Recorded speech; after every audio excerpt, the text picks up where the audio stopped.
Herzlich willkommen, liebe Zuschauerinnen und Zuschauer, zu unserer heutigen Sendung, die den Titel trägt: Welcome, dear viewers, to today's program entitled The Lying Moloch Belched. In May 2019, the top leaders of the Catholic, Protestant and Orthodox churches in Germany spread a joint word of the churches. The occasion is a so-called Intercultural Week in autumn of 2019, organized by people who work for the integration and peaceful coexistence of people of different origins and religions. Many a one who reads this will rub his eyes in disbelief. Churchmen, of all people, teach other people about integration and peaceful coexistence, about human rights and human dignity? It is the same male occupational group from which one almost daily learns of new, deeply inhuman, most vile crimes against defenseless small children and young people.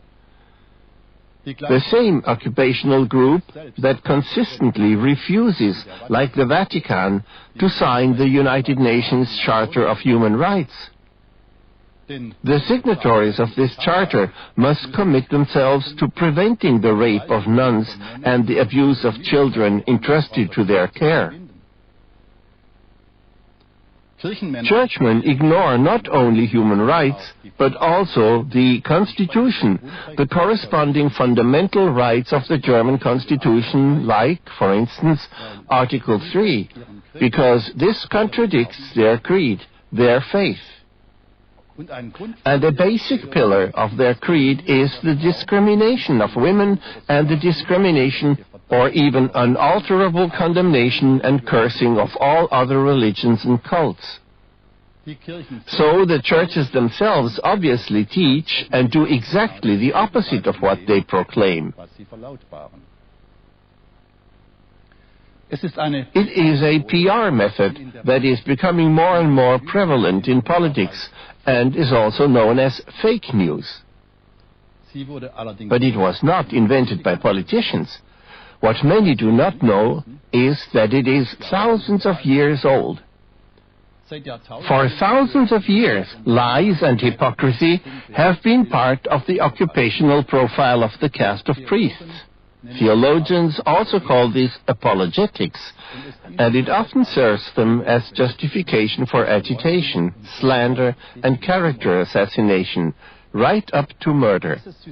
This system of mendacity by the caste of priests can be read in their own scriptures, the so-called Bibles, in countless places. For example, in Jeremiah 8, verse 8, where already 2,700 years ago, the prophet of God, Jeremiah, attested to the lying pen of the writers of the priestly sources, the Pentateuch. The hypocrisy of the guild of priests is a characteristic that already 2,000 years ago Jesus of Nazareth frequently attested to the priestmen. Quote, "They preach but do not practice. They tie up heavy burdens, hard to bear, and lay them on the people's shoulders. But they themselves are unwilling to lift a finger to move them." And one more sentence from Jesus of Nazareth, quoted from the Guild of Priests' own Bible in Matthew 23. "Woe to you, scribes and Pharisees, hypocrites! For you are like whitewashed tombs, which on the outside look beautiful, but inside they are full of the bones of the dead and of all kinds of filth. So you also on the outside look righteous to others, but inside you are full of hypocrisy and lawlessness." We have to think of such words by Jesus of Nazareth about the administrators of religion when today they claim in their joint announcement, "As Christians we stand for an unconditional esteem for every human being."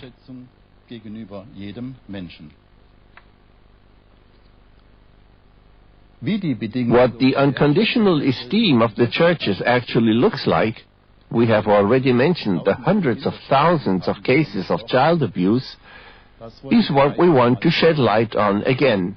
Yet it is far more monstrous when priestly men call themselves Christians. Neither Jesus, the Christ, nor any other prophet of God before or after him ever appointed religions, cults, priests, or pastors. This guild never had the slightest thing to do with Christ, and least of all today. As we have just seen, Christ himself made it unmistakably clear 2,000 years ago who the religious guild and its cults were. There are still many more indications from Jesus about the nature and purpose of the guild of priests. Serpents and brood of vipers, whitewashed tombs are still moderate descriptions of Jesus of Nazareth for the caste of priests. Sons of the devil, who do what their father's will is, who is a liar and a murderer from the beginning. Thus, Jesus of Nazareth describes the origin and creed of the caste of priests. He also told them to their face that they were the sons of the murderers of the prophets, and also the murderers of the prophets who would come after him. Jesus of Nazareth expressly urged the caste of priests not to be called teacher or father, Latin pater, for only one is your Father, the Father in heaven, as he said. Who today does not miss an opportunity to demonstrate that he nevertheless upholds the tradition of the murderers of prophets, who today lets himself be called Father, Pater, or Pastor, or even Holy Father. The fathers, the priests or pastors of the churches. Thus they profess themselves daily to the Father from below, as descendants of those to whom Jesus of Nazareth spoke, sons of the devil, who do what their father's will is, who is a liar and murderer from the beginning, and whom Jesus of Nazareth called the murderer of the prophets. For this reason, they still pay homage to their symbol of recognition, the crucifix, the depiction of the most shameful crime in the history of the world, the shameful murder of Jesus of Nazareth by the caste of priests. The cross of resurrection of the Christ does not bear any murdered person, for the Christ of God is risen. He no longer hangs on the cross. God the Eternal has at all times spoken his eternal word of truth to humankind exclusively through his prophets and prophetesses. Through them and his Son Jesus, the Christ, he has enlightened the people about his law of love for God and neighbor, which leads them out of hardship and suffering, out of misfortune, death, and destruction, with which priestly cults in the most diverse garbs have spread over the world since time immemorial. With their cult idols, their priestly gods of revenge, hell, and eternal damnation, always hand in hand with the powerful of the world.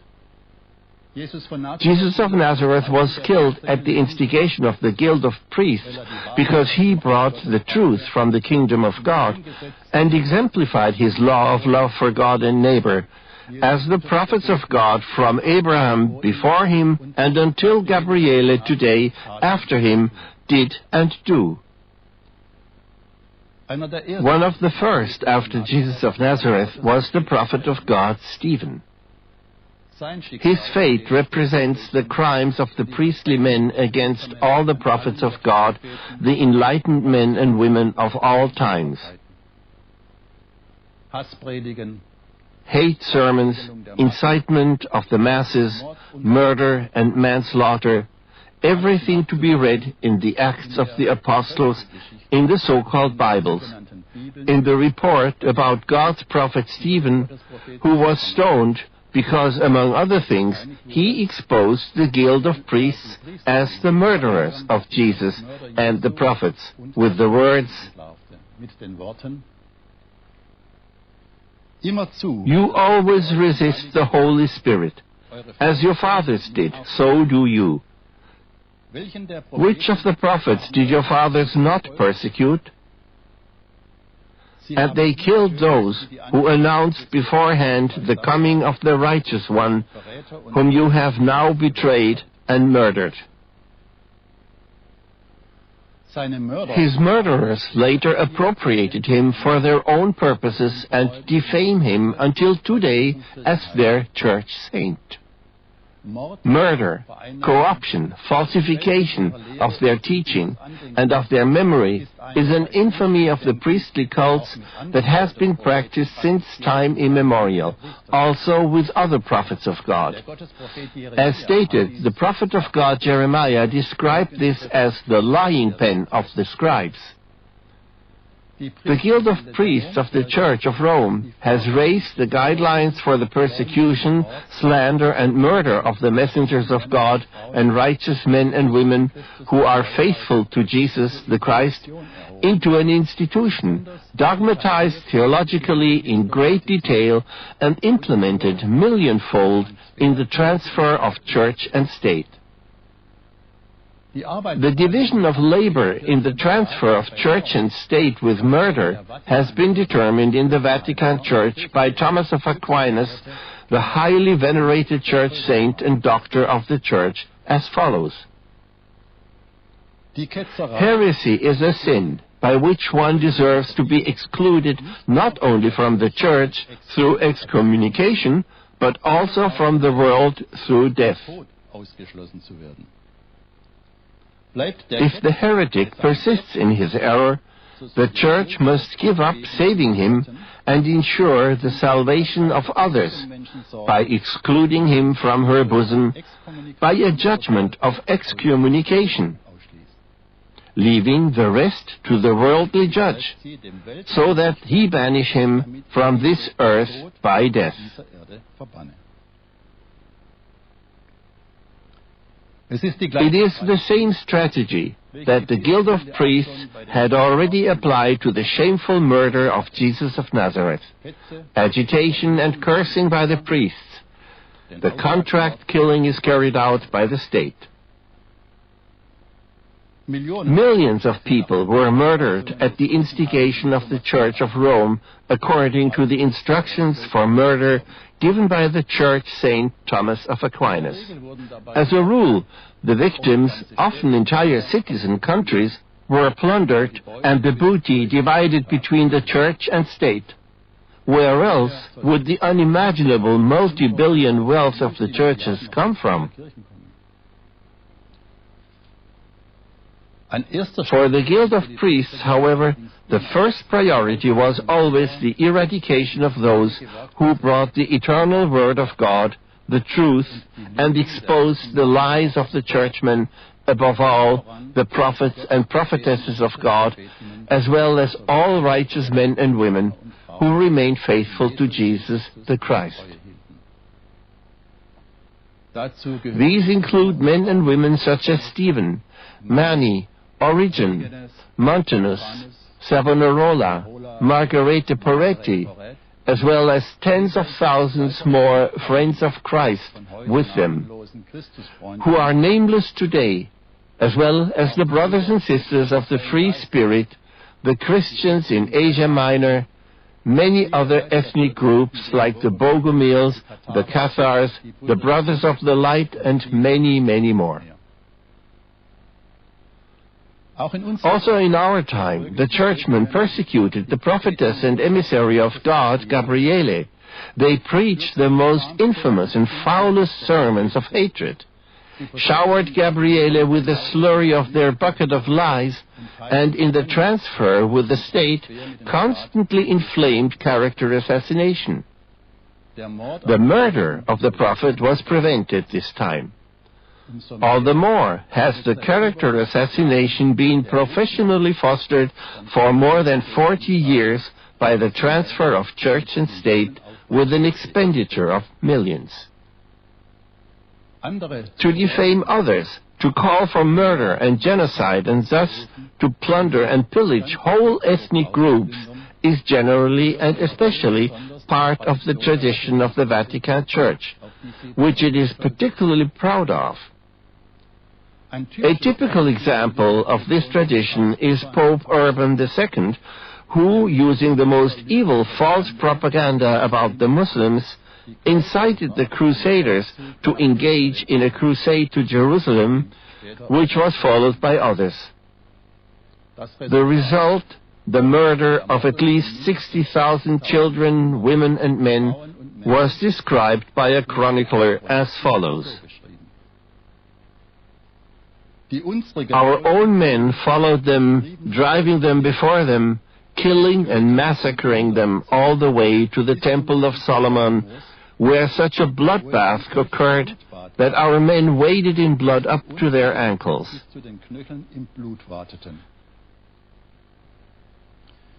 They rushed through the whole city, grabbing gold and silver and plundering the houses. Thus, Urban II fulfilled the expectations of his religious guild to such an extent that it elevated him to one beatified in the Church. With Catholic calls for murder like the following, Bernard of Clairvaux even made it to becoming a church saint. But the knights of Christ may safely fight the battles of their Lord, fearing neither sin if they smite the enemy, nor danger at their own death. Since to inflict death or to die for Christ is no sin, but rather an abundant claim to glory. The Christian glories in the death of the pagan because Christ is glorified.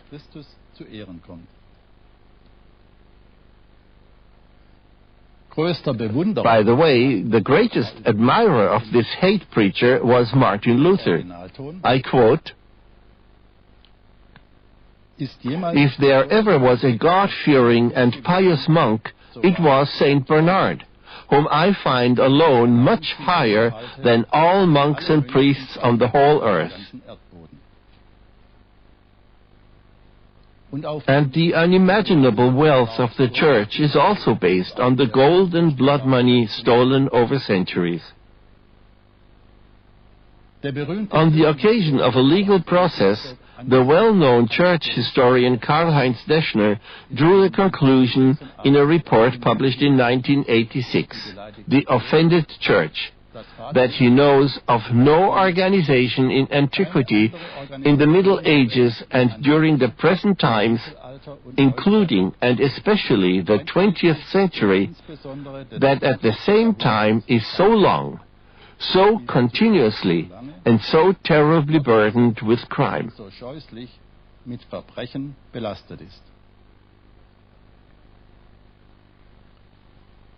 The Inquisition is probably the oldest still existing terrorist organization or terrorist authority in world history. It still has its official seat in the Vatican today. The Roman Inquisition, where torturers are concerned, it was certainly the most heinous and the one with the most victims. The cardinal who leads the Inquisition is still considered one of the most important men after the Pope. Today, the Inquisition in the Vatican is called the Congregation for the Doctrine of the Faith, indeed, as an excellent example of the content and values of the Catholic priestly faith. Through this Inquisition authority, the circle closes regarding the clerical crimes of the present, the trivializing of so-called cases of abuse. It is certainly no coincidence that this department of the Vatican is exclusively responsible for these clerical crimes, often referred to by experts as soul murder. ausschließlich zuständig ist. For decades, the head inquisitor has been the receiving point for the findings of all Catholic cases of abuse worldwide. Thus, he knows about all the cases known to the Church. There, under the seal of papal secret, the files are kept out of the hands of the police and prosecution authorities under threat of eternal Catholic damnation. Joseph Ratzinger himself held the reins there for over 30 years, first as head of the Inquisition, then as Pope. With their ecclesiastical tin gods ideology of anathema and condemnation, of mysteries, of wrath, revenge, cruelty, hell and eternal damnation, the clerical constructs have had a stranglehold on large parts of the so-called Western world for 1700 years. And with strict dogmatic directives, the priestmen ensure that nothing will change about this. In the Vatican Church, for example, the dogma of eradicating all non-Catholics is a binding directive for dealing with all non-Catholics to this day. And what the Vatican thinks of all non-Catholics, quite contrary to its propaganda speeches, reads in black and white, for example, like the following. The Most Holy Roman Church firmly believes, professes and preaches that none of those existing outside the Catholic Church, not only pagans, but also Jews and heretics and schismatics, can have a share in life eternal, but that they will go into the eternal fire which was prepared for the devil and his angels, unless before death they are joined with her, the Church. To be found under margin note 1005 in the Dogma collection of Neuner and Dupuy. Thus, this course of conduct also applies to the Lutherans and Orthodox. So much for the alleged commonality and coexistence of the Roman Church with others, or even for the alleged ecumenism. At best, there is a common economy when it comes to relieving the state of the money of honest taxpayers.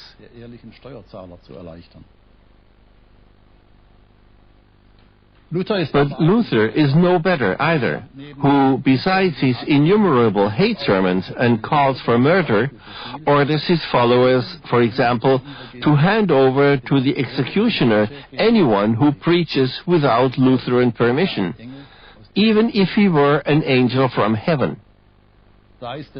Such inhuman cults, their idols of hell and eternal damnation, and their priestmen have nothing to do with God the Eternal, the Free Spirit, and with His Son, Christ, the co-regent of the kingdom of God, the teacher of peace and freedom, Jesus of Nazareth, and Redeemer of all souls and ensouled human beings.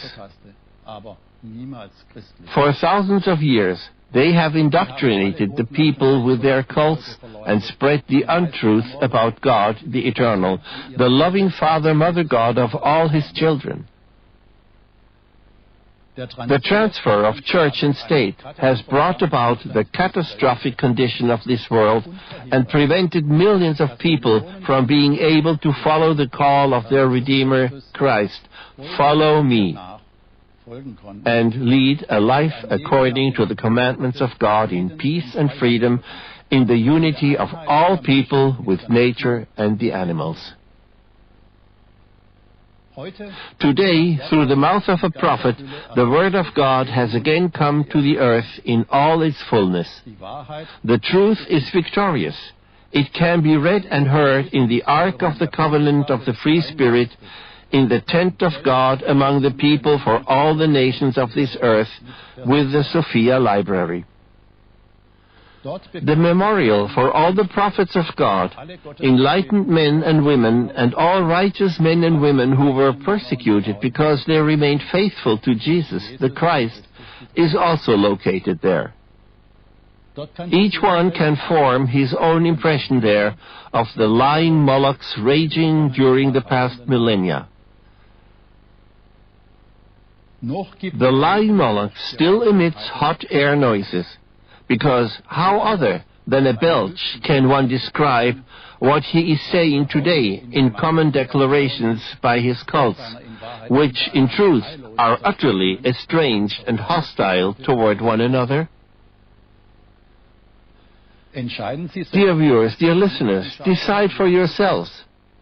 Please do not forget thereby that churches, priests and pastors have nothing to do with God and with His Son, Christ. God is the free spirit. He knows no coercion or threats.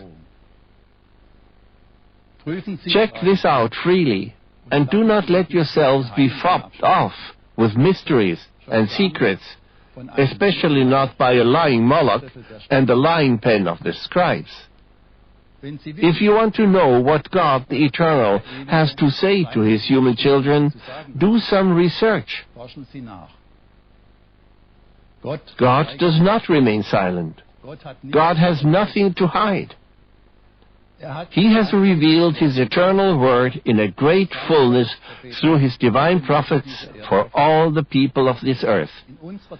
In our time anew, through His prophetess and emissary Gabriele, to be heard and read in the Ark of the Covenant of the Free Spirit in the tent of God among the people. In conclusion, I want to give you still a few words which God, the Eternal Father, revealed to all people through the mouth of a prophet in our time. He spoke. The eternal truth has come to the people through the divine prophets and prophetesses and through people who were truly enlightened for my word. I have never revealed myself through priests, pastors, bishops and cardinals, and certainly not through a lying Moloch who lets himself be titled with my name, because my name applies exclusively to me, for my children of the Father, Mother God in heaven, who I am, of whom Jesus of Nazareth bore witness. He taught, there is only one Father, the one who is in heaven. For today I may take my leave of you, and do this with a warm goodbye and greetings in God.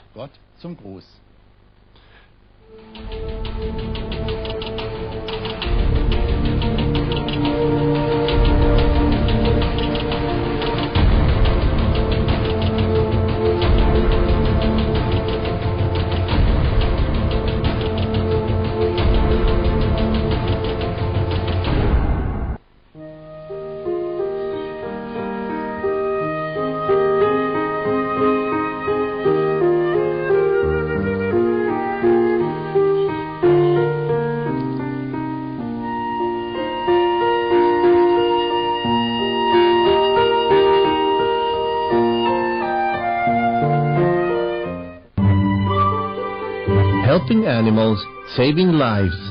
This is what the International Gabriele Foundations stand for. They develop habitats for free-living animals, oases of life. A peaceful land where the all-life of the Creator can be felt more and more. In their beauty and diversity, all life forms are God's creation. People with a heart for nature care and provide for animals in need.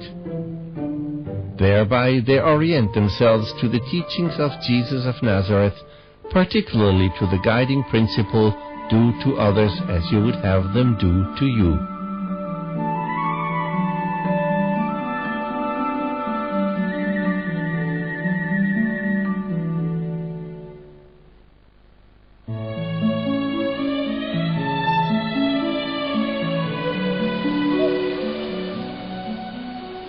Trees give life.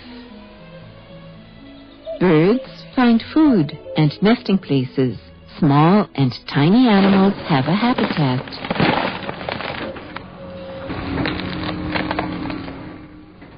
These trees have to give way. A section of the A3 Autobahn will be expanded to 6 lanes. The trees along the 50-kilometer-long stretch have been felled and the roots of some of the very old trees dug out.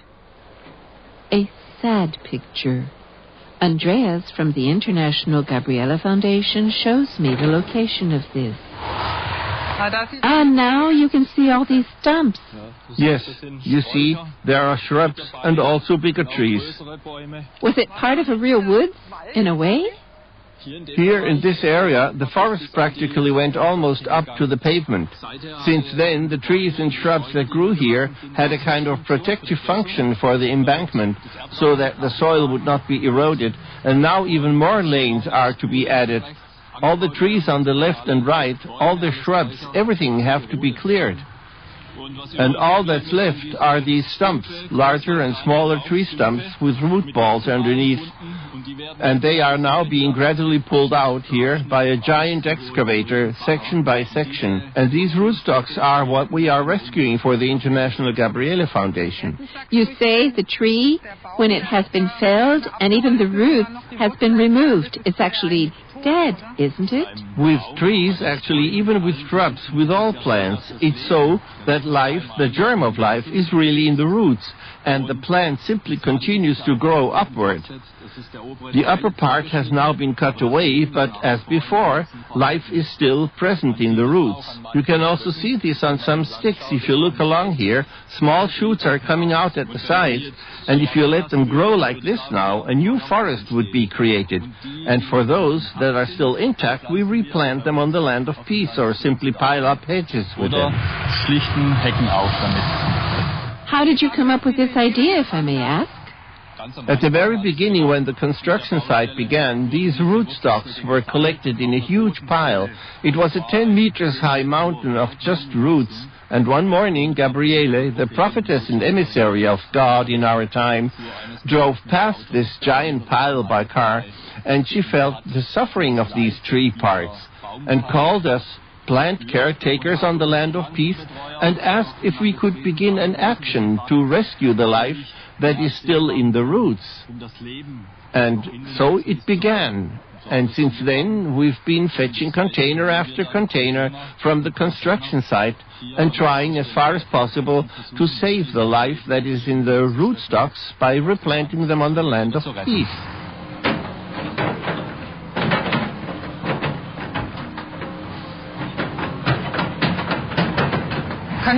Could we take a closer look at such a root, one that has been dug out? Perhaps we could at the front of the pile.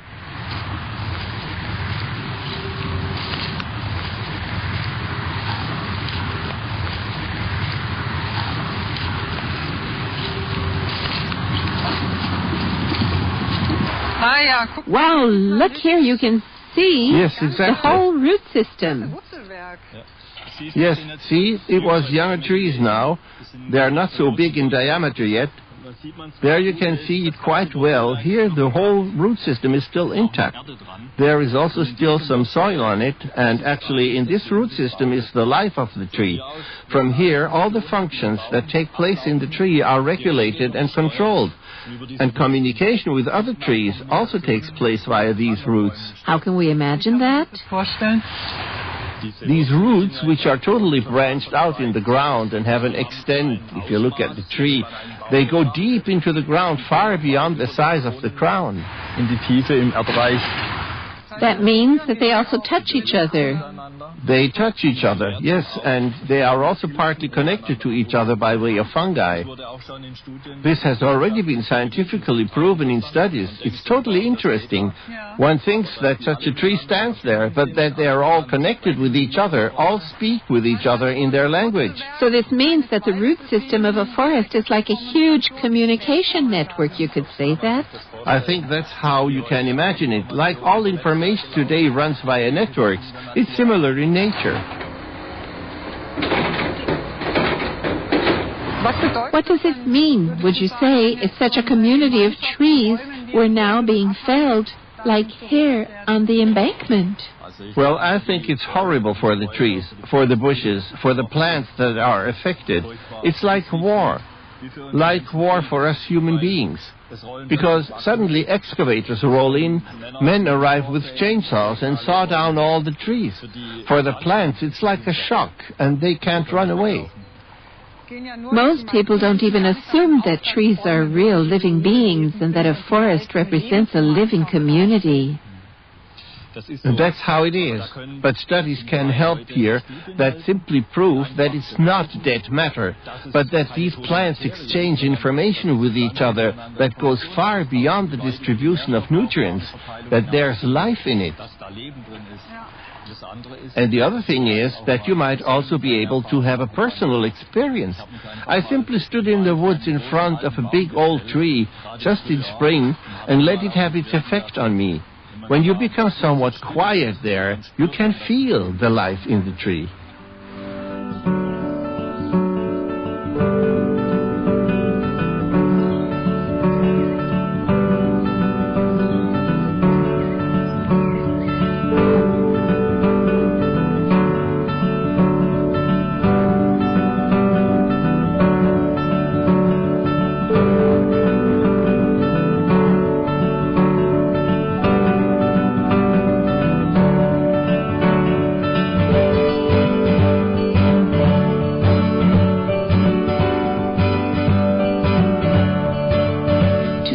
This life, the Friends of Nature of the International Gabriela Foundation transport the cleared roots to the biotope network, container by container, up to 1,000 rootstocks in total.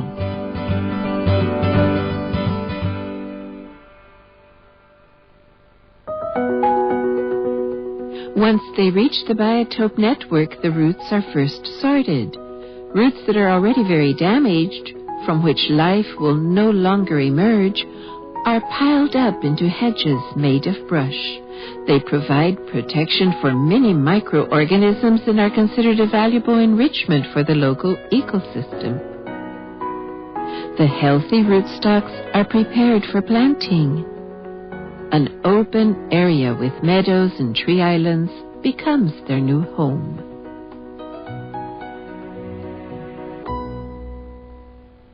So these are the ones where there's a good chance that real green will grow out of them again?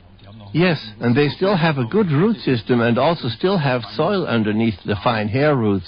And we think that this trunk can form again, that it can become a real tree or a big shrub again. Wow, the planting holes are really big. Yes, it is always a bit different. There are bigger, smaller roots. We could make preparations now. I brought some ground-up rock with me. We can put it in the planting holes right away. This is simply rock dust, which makes it easier for the hair roots to absorb the nutrients and minerals, so that they don't have to dissolve it from the rock first. Just take the shovelful out and sprinkle it into the planting hole so that everything is well covered. So this is their first meal, so to speak. Right. We can now simply do that on the prepared planting holes. If you start here, I'll start from down there.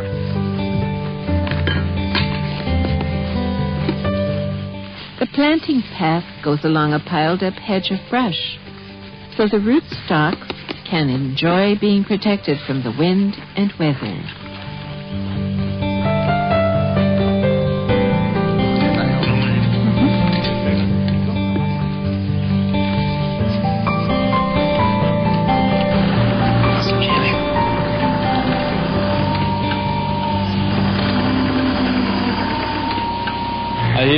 He'll now lift the roots down and we'll have another look to see if there are still broken parts on them that we'll snip off with the pruning shears so that it's easier for them to grow again.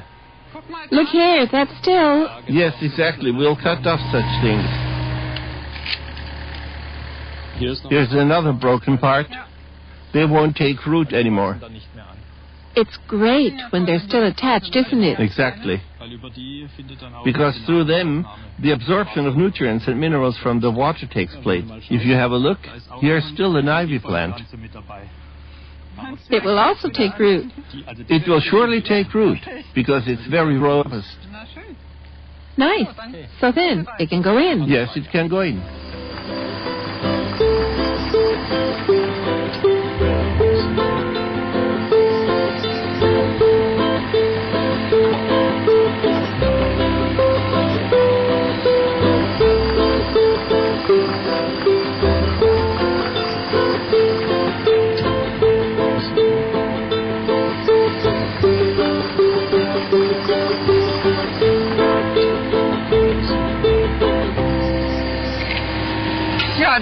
Well, that's really good, isn't it? Yes. Well, tell me, when I think about containers filled with 1,000 such rootstocks from the Audubon, that's really a whole lot of effort to plant them again. Yes, it's a huge effort, but we see it as a kind of making amends. The International Gabriele Foundation has taken the task of making amends for all the negative things we human beings have caused to the animals and plants over the centuries, at least for a part of it. In any case, it's a symbol to replant such a root that was forcefully torn out somewhere or other to give it a chance to take root again. Exactly. Will they actually produce green again in this year, or does that now take, well, time? Well, with those that we planted several months ago, we see with individual ones that they've already grown shoots, very fine shoots. But I think their first task is to re-establish a good root connection to the soil, that the roots again move well into the soil so that the nutrient supply is ensured. I think the growth upward will be first next year or the year after.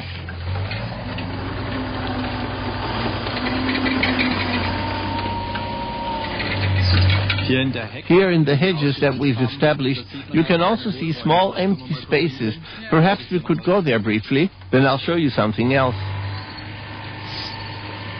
You can see that everywhere these large stalks have folded together, a hollow place has been formed. Those are real caves. Those are naturally ideal dwelling caves. For hedgehogs, a field hare can also creep in there. A fox can perhaps dig a cave, because the whole thing is nicely protected. Yeah, here again, everywhere. Here's another one. And the first birds have already arrived and started building nests in the upper area. There, where it's been quiet for some time. And so life comes back. Exactly.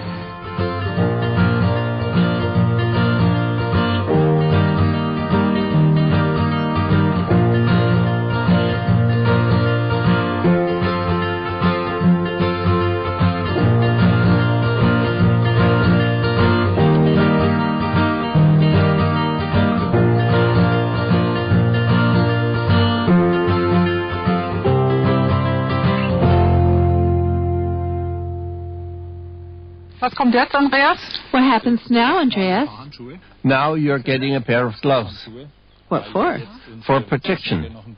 Because we now have to treat our rootstocks a bit. Also. Ich mach's erstmal gut nass alles. First, I'll make everything good and wet. Right, where the bigger injuries are. Oh, I see. There's really no more bark on it. Look at that. Should I simply put it on here? Simply start up top, stick it on well, rub it a bit, so that it goes right into the fibers. The clay will then close these wounds, so that when it gets quite warm now, the sunlight doesn't pull all the moisture out of the rootstock via this sawn-off stump. It then closes the surface slightly. It's also a protection so that pathogens or fungi do not penetrate the trunk and damage it even more.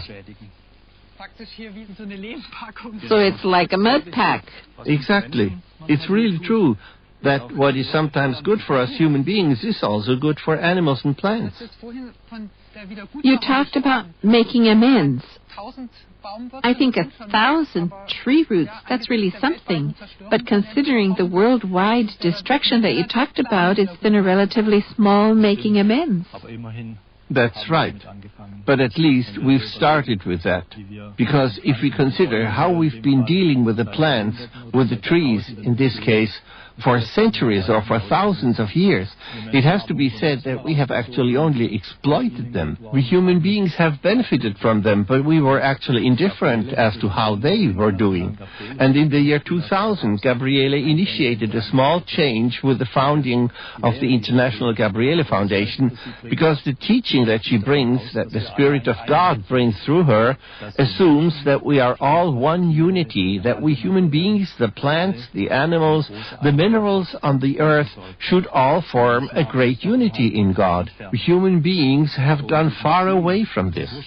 But in order to come closer to this goal, to this origin, we started, with Gabriele's guidance, to simply do something for nature, for the animals, and that is one aspect of it, even if we can only say there are now perhaps a few hundred or 1,000 rootstocks that we can save. But this information that we human beings have some compassion for the trees spreads via their network, which not only exists in the material, but also in the finer material aspect. And this information is distributed everywhere and all over the earth. This means that all plants that are connected with this species, the same species, they get the message that there are people who do something positive for these plants. That means that if you practically help a single tree or a single plant, then the other trees of the same species somehow get that information too? Exactly. That's it. It spreads, and they breathe a sigh of relief. Therefore, it's not only here, locally, that something could be regarded as a nature conservation project, but it is the attitude that we human beings then convey toward the plants, the appreciation that we also respect them, that we don't regard them as a piece of wood, but as a creature from God. That's what they hear, and they breathe a sigh of relief all over the world. So, well, then we've treated it to some extent. One thing is still missing.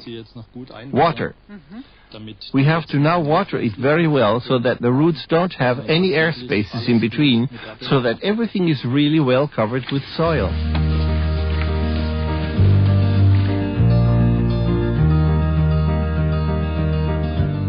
With a ground-up rock, with a salve made of clay and enough water, the mold-treated rootstocks now have the best possible starting conditions for a new life. And those roots that were integrated in the biotope network as a brush hedge provide habitats for plants and animals and promote the local diversity. So out of destruction and death, the seed for new life emerges.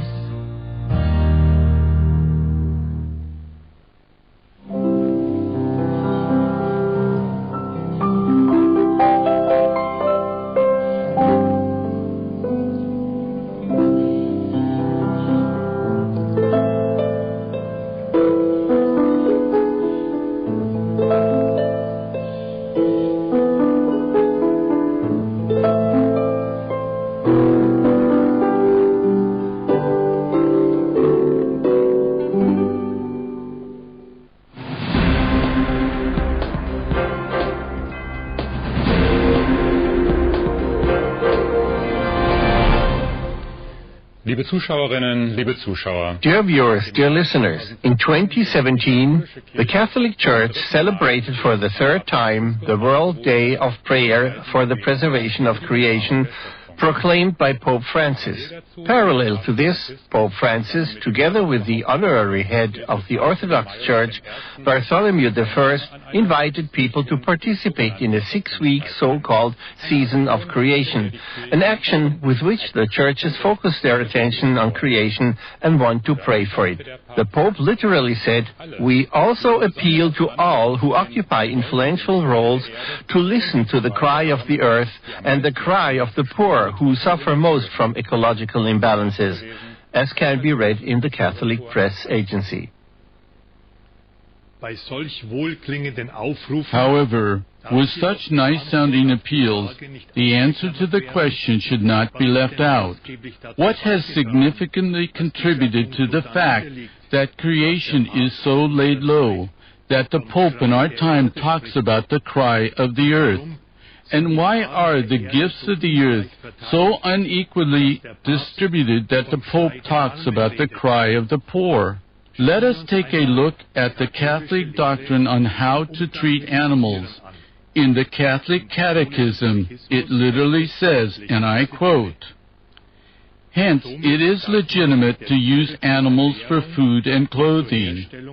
They may be domesticated to help man in his work and leisure. Medical and scientific experimentation on animals is a morally acceptable practice if it remains within reasonable limits and contributes to caring for or saving human lives. It is likewise unworthy to spend money on them, that is, for the animals. That should, as a priority, go to the relief of human misery. One can love animals. One should not direct to them the affection due only to persons." So much for the Catholic Catechism. But what is hiding behind these, in part, socially acceptable formulations? Isn't the view that one may help himself to the animals for food exactly the opposite of the preservation of creation? And hasn't this attitude always caused unspeakable suffering among the animals? Let's take a brief look behind the walls of a slaughterhouse. Cattle see how their comrades, their contemporaries, are killed before them. They hear their bellowing and go with eyes filled with fear toward their own slaughter. In these looks, in the screaming, can we recognize anything at all that can be brought into accord with the preservation of creation? The situation is similar with the animal experiments permitted by the Catholic Catechism. In a statistic from Physicians Against Animal Testing, it says 2.75 million animals were abused in 2015 in Germany for research. 2.75 million animals in Germany alone. The vast majority were mice and rats. But 502 cats, 2,437 dogs, and 2,424 monkeys were also subjected to the partly cruelest experiments. Animals have the same feeling of pain as human beings, and feel as we do.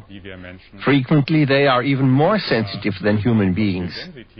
Again, we have to ask, what does the immeasurable suffering of the animals tortured in the animal laboratories have to do with the preservation of creation? Along with the cry of the earth on the topic of creation, the Pope also spoke about the cry of the poor, and I quote, "The impact of the climate change affects, first and foremost, those who live in poverty in every corner of the globe. Our obligation to use the earth's goods responsibly implies the recognition of and respect for all people and all living creatures." So much for the Pope. And climate change in particular shows how the suffering of the animals and the suffering of the poor are connected. Numerous studies have shown that factory farming to satisfy people's excessive consumption of meat is one of the main causes of climate change, by which the poor countries of the earth are definitely more affected. As early as 2006, the United Nations assumed that 18% of all greenhouse gas emissions worldwide are caused by the production of meat and food of animal origin, and 18% means more emissions than are produced by the worldwide traffic of autos, trains, ships, and airplanes. The respected World Watch Institute in Washington even speaks of 51% of the world's greenhouse gas emissions. In addition, we've known for decades that the consumption of meat is one of the most effective methods of destroying foodstuffs. To produce 1 kilogram of meat, 7 to 16 kilograms of grain are needed. On the field needed to grow this grain, that is, to produce 1 kilogram of meat, during the same time 200 kilograms of tomatoes or 160 kilograms of potatoes could be harvested. Dear viewers, dear listeners, poverty on our planet could be easily combated with a consistent change to a vegetarian diet, and no one would need to go hungry. Nevertheless, the Pope clings to the anti-animal attitude of his church and is content to speak only of responsibility to the poor of the world and to make socially acceptable appeals, instead of tackling the root of the evil and ensuring that action follows. Instead, he invites us to a 6-week season of creation, as it's called. And a Vatican blog also mentions the need to, and I quote, to get rid of the god of money, who produces wars, inequality, and climate change. But what should the nice-sounding words, get rid of the god of money, mean in practice? The Catholic Church itself is one of the richest institutions of the world, and alms are, at the most, channeled off from this wealth. The many treasures stolen over the course of history are not touched, as we have mentioned in other programs. Thus, although the Pope seems to hear the cries of the poor when he speaks of this, he nevertheless still sticks to his riches. Dear viewers, dear listeners, it is reported about the first Christians that many of them were vegetarians. If people had followed this example, how would our planet look today? If nature and animals would have the right to an equal space on the earth, would it then be necessary to make a socially acceptable appeal for the preservation of creation? Form your own opinion about this. We take our leave of you for today. Goodbye, and greetings in God.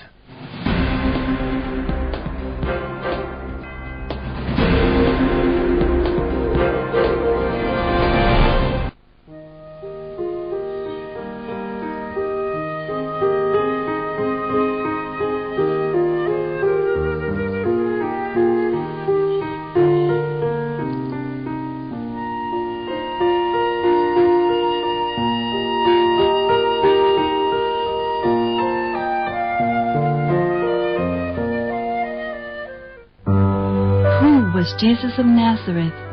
What was his childhood and youth like? This question is asked by people all over the world who want to learn the truth about the life of the greatest teacher of mankind. Followers of the Nazarene report authentically about the life of Jesus of Nazareth, free of the interpretations and falsifications of church historians. Their sources are Christ's revelations given through Gabriela, his prophetess and emissary in our time. Who can better describe the life on earth of Jesus of Nazareth than Christ himself? He talks about his parents, Mary and Joseph, about his spiritual struggles, about his love for the animals, and the beginning of his teaching years. Who was Jesus of Nazareth, his childhood and youth? His descriptions reach our hearts, and his life is a symbol for mankind.